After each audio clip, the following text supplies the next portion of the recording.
amyendahan ng rice tarification law. Handang i-certify urgent ni Pangulong Bongbong Marcos. Kabilang dyan ang posibilidad na ibalik sa National Food Authority ang kapangyarihang magbenta ng bigas sa bansa para mapababa ang presyo nito.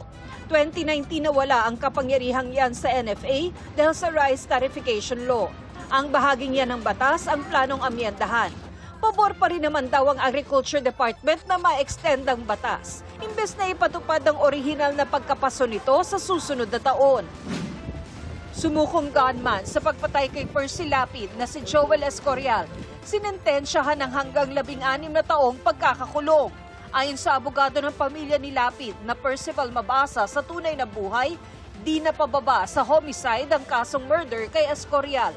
Pero nag-plea bargain ito bilang accomplice sa krimen.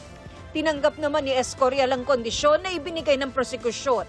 Mananatili si Escorial sa PNP Custodial Center hanggang matapos ang pagdinig kay Christopher Bacoto na isa rin umanong kasabwat sa pagpatay.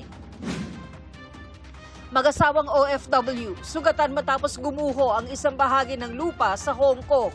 Ayon sa Labor Attaché ng Pilipinas doon, parehong namamasukang domestic worker ang dalawa na nasa veranda raw ng kanilang tinitirahan nang mangyari ang pagguho. Isinugod sa ospital ang dalawa na stable na raw ang kondisyon.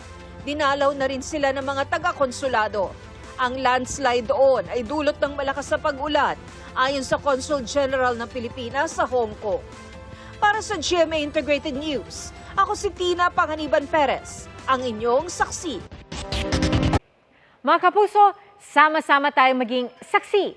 Mag-subscribe sa GMA Integrated News sa YouTube at para sa mga kapuso abroad, samahan niyo kami sa GMA Pinoy TV at sa www.gmanews.tv.